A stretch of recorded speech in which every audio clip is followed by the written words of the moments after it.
एक बार की बात है, हमारे गांव की एक औरत रोज गांव के बाहर बनी साधु की झोपड़ी में जाया करती थी।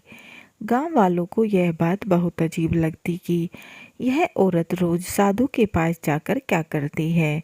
फिर एक दिन गांव वालों ने फैसला किया कि हम उस औरत का पीछा करेंगे।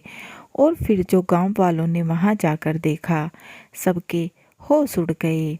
एक बार की बात है, महात्मा बुद्ध अपने शिष्य को लेकर एक गांव में गए। वहां उनकी मुलाकात एक वेश्या स्त्री से हुई। उस स्त्री ने महात्मा बुद्ध से पूछा कि आप किसी तेजस्वी राजकुमार की तरह दिखते हैं, फिर आपने साधारण सन्यासी की तरह वेशभूषा धारण क्यों की हुई है। महात्मा बुद्ध ने वेश्या को जवाब दिया कि मैं 3 प्रश्नों का उत्तर जानने के लिए सन्यासी बना हूँ। वेश्या स्त्री बोली, ऐसे कौन से 3 प्रश्न हैं जिनके कारण आप सन्यासी बन गए। महात्मा बुद्ध बोले, हमारा शरीर सुंदर स्वस्थ जवान है, लेकिन समय बीतेगा और समय के साथ हमारा शरीर बूढ़ा हो जाएगा, बीमार होगा और मृत्यु को प्राप्त होगा। मुझे बुढ़ापा, बीमारी और मृत्यु के कारण का ज्ञान प्राप्त करना है, इसलिए मैं सन्यासी बना हूँ। महात्मा बुद्ध की बातें सुनकर वो वेश्या स्त्री बहुत प्रभावित हुई और उसने बुद्ध को अपने घर पर भोजन के लिए आमंत्रित किया।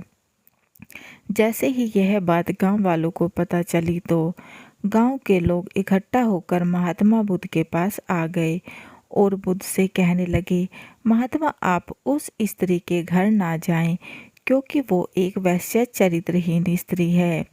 महात्मा बुद्ध ने उनमें से एक बुजुर्ग व्यक्ति को अपने पास बुलाकर पूछा कि यह गांव वाले जो कह रहे हैं, क्या वो सच है? क्या सच में वो स्त्री चरित्रहीन है?